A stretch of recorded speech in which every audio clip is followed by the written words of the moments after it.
Daniel and Emma Hayes had always dreamed of a life in a charming house tucked away in a peaceful neighborhood. After years of hard work and saving, they finally found the perfect place, a sprawling Victorian home at the end of a quiet cul-de-sac in the town of Maplewood. With ivy creeping up the walls and a front porch that seemed to promise cozy evenings with a glass of wine, it was everything they had hoped for. Emma fell in love with the vintage details, the wooden beams, the large windows, the creaky floors that added to its character. Daniel, more practical, loved the size of the house and the promise of a comfortable life. It was the ideal home to start their future together. The first few days were blissful. They unpacked boxes, set up their furniture, and enjoyed the thrill of settling into their new surroundings. But as time passed, things began to take a strange turn. It started with subtle things, sounds in the middle of the night that didn't seem to have any source. Emma would hear faint footsteps above her, though they were the only ones in the house. Daniel dismissed it as the house settling, something every older home goes through. But Emma couldn't shake the feeling that they were not alone. The house was colder than it should be, especially in the upstairs rooms. No matter how high they turned up the thermostat, the bedrooms always seemed to be chilled to the bone. There were drafts in places they couldn't explain, even though the windows were tightly shut. Emma mentioned it several times to Daniel, but he always shrugged it off, attributing it to the house's age. Yet, there was something about the stillness at night that unnerved him too. One evening, while Daniel was in his office working late, Emma decided to explore the attic. She had always been curious about the hidden spaces in old homes. As she climbed the stairs to the attic, she was hit with a musty smell. Dust, old wood, and something else she couldn't quite place.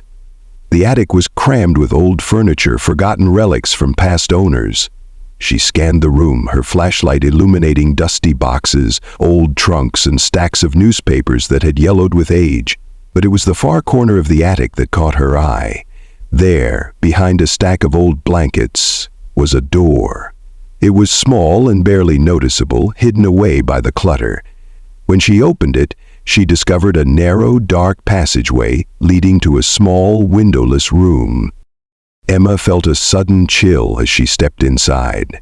The room was strange, barely large enough for one person to stand in, and the walls were lined with old furniture, some of which appeared to be centuries old.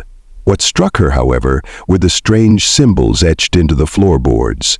They were worn, as if someone had used them frequently, yet their meaning was impossible to decipher.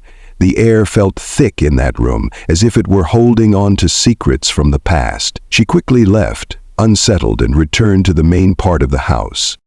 When Daniel came upstairs to join her, she told him about the hidden room.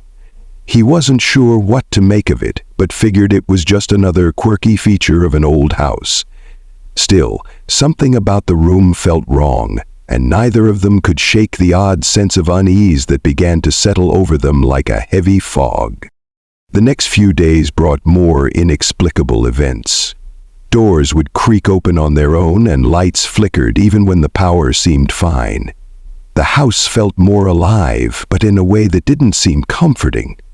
Emma became more withdrawn, unable to stop thinking about the hidden room and the strange symbols. It wasn't long before Daniel started noticing odd details as well. Faint shadows that seemed to move just out of the corner of his eye, and cold spots that would appear without warning. Despite trying to rationalize everything, Daniel couldn't ignore the growing tension between them and the house. Something wasn't right, but neither of them could put their finger on it. Little did they know, their dream home had already started to show its true nature. One that would soon lead them to terrifying discoveries beyond anything they could have ever imagined. It was a crisp autumn evening when Daniel stumbled upon the first real clue that something was terribly wrong. He had been working late in his office trying to finish a project for his job when the house experienced a sudden power outage. The lights flickered, then went completely dark. After a few moments of sitting in the silence, trying to shake off the strange feeling creeping up his spine, he decided to head down to the basement to check the circuit breaker. He didn't like going down there. It was cold, damp, and smelled of mildew, but there was no other choice. Emma was already upstairs in bed. and he didn't want to leave her alone for too long in the dark. The basement stairs creaked under his weight as he descended into the inky blackness. The flashlight in his hand barely illuminated the narrow path ahead. The air felt thick and musty, the smell of old wood and forgotten things hanging in the damp atmosphere. As he made his way to the circuit box near the far wall, Daniel's eyes caught a glimpse of something strange in the corner of the basement. It was a large wooden box, almost completely hidden behind old furniture and stacks of crates. He had never noticed it before, though he had spent a considerable amount of time down there in the past few weeks. The box was worn and scarred, as though it had been sitting in this corner for years, collecting dust. Curiosity got the better of him.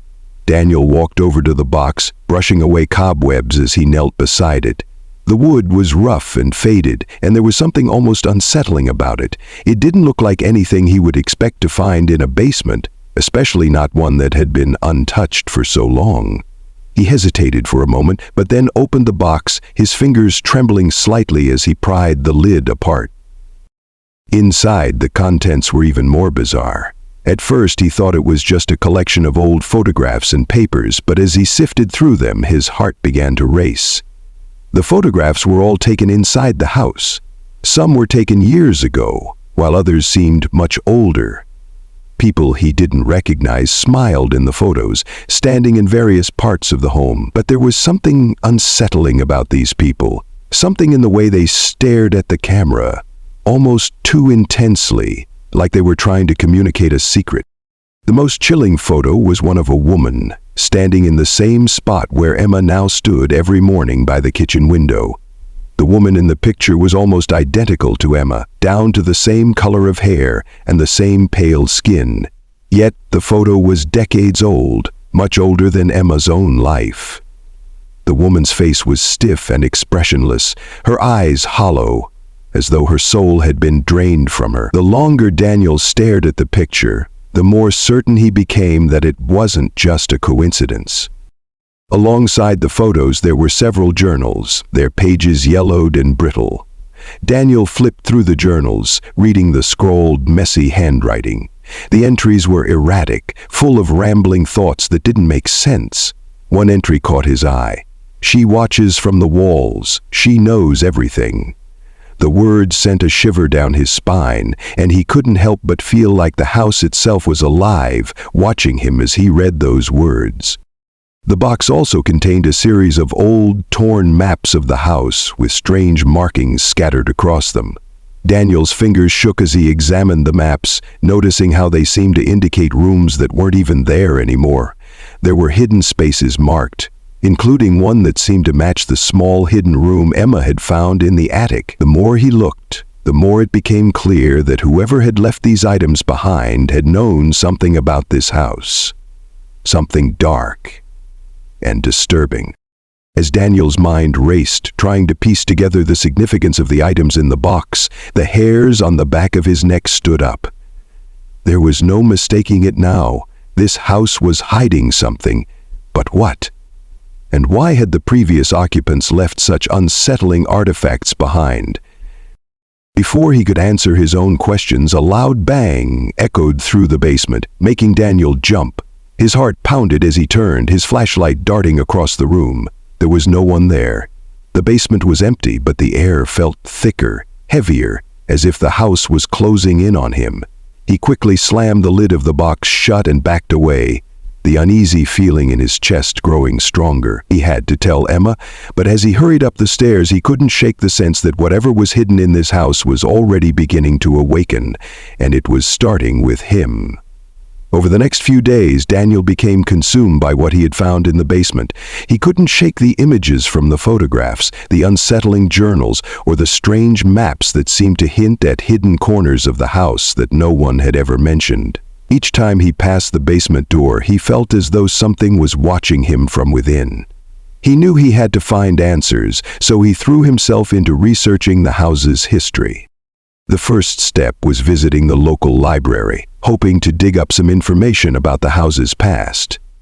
Daniel spent hours poring over old town records and property documents, looking for any connection to the previous owners.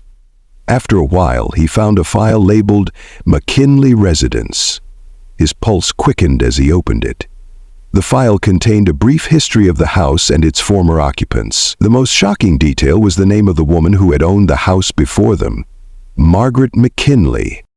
Margaret McKinley had lived in the house for nearly 4 decades, but in the early 1980s, she had mysteriously disappeared. There were no details in the file about what had happened to her, only that she had vanished without a trace.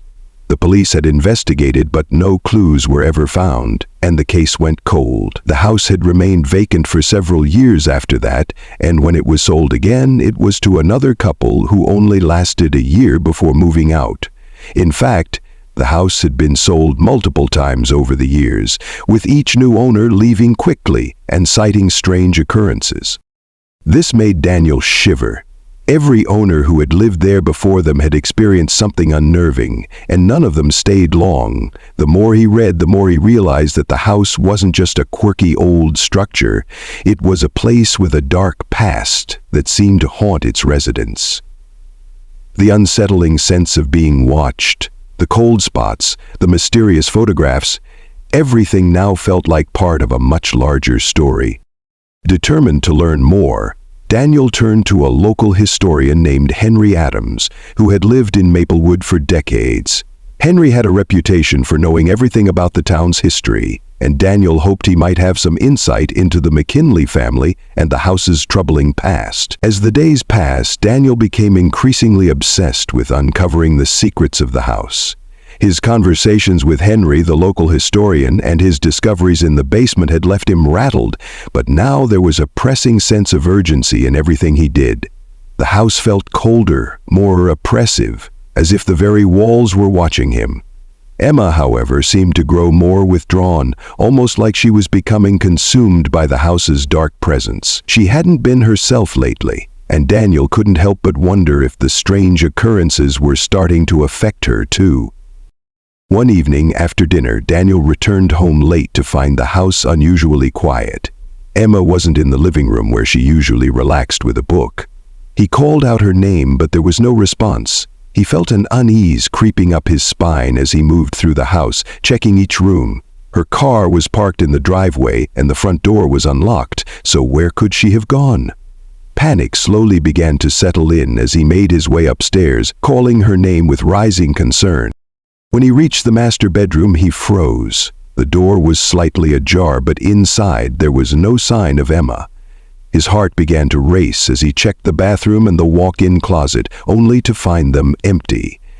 Daniel's breathing became shallow, his pulse quickening as he turned to the hallway. The only place left to check was the basement. He hesitated for a moment, his mind running wild with possibilities. Had she gone down there? Why would she be in the basement, especially after everything they had uncovered?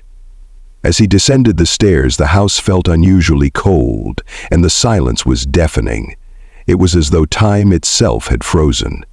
At the foot of the stairs, he spotted something that made his blood run cold. Emma's phone, lying abandoned on the floor near the door to the basement.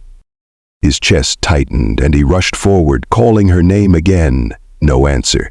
The room grew darker as he pushed open the basement door, his hand shaking as he gripped the handle. When he stepped inside, he froze, his breath catching in his throat. There, in the center of the room, Emma stood motionless, her back to him. She was staring at something in the far corner of the basement, her face pale, her eyes wide and unblinking. At first, Daniel thought she was in some kind of trance, but then he noticed something even more terrifying. Her skin was covered in goosebumps, and her whole body seemed unnaturally stiff, as if she were frozen in place. His voice cracked as he whispered her name. "Emma?" But she didn't respond. He stepped closer, trying to reach her, but his foot hit something on the floor. He glanced down to see the wooden box he had found earlier. It was open, the contents spilled out onto the floor. The photographs, journals, and maps were scattered in disarray, as though someone had rifled through them in a hurry. Emma's gaze remained fixed on the far corner of the room, but her body never moved. It was as though she was trapped in some invisible force. her body caught between this world and another. Daniel felt a surge of dread flood over him as he approached her. "Emma, it's okay. I'm here," he said, his voice trembling. But Emma didn't respond. She remained motionless, her eyes vacant, as though she wasn't even aware of his presence. His heart pounded in his chest as he reached out to touch her arm, but the instant his fingers brushed her skin, a cold wave of fear swept over him. Emma's skin felt ice cold, and the air around them seemed to grow heavier. The whispering that Daniel had heard before now seemed louder, echoing in his mind, though he couldn't understand the words. In that moment he realized something terrifying. The house was pulling her in. She wasn't just trapped in some trance. She was being drawn into the darkness of the house, just as Margaret McKinley and the other previous occupants had been. Daniel could feel it now, a presence so thick and suffocating that it felt like it was consuming everything around him.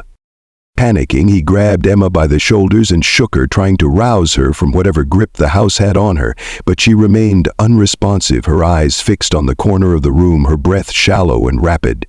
The house seemed to hum with energy, the air vibrating with something unearthly. Desperate, Daniel pulled her toward the stairs, but she stumbled, her feet dragging. It was as if the house itself was holding her back, unwilling to let her go.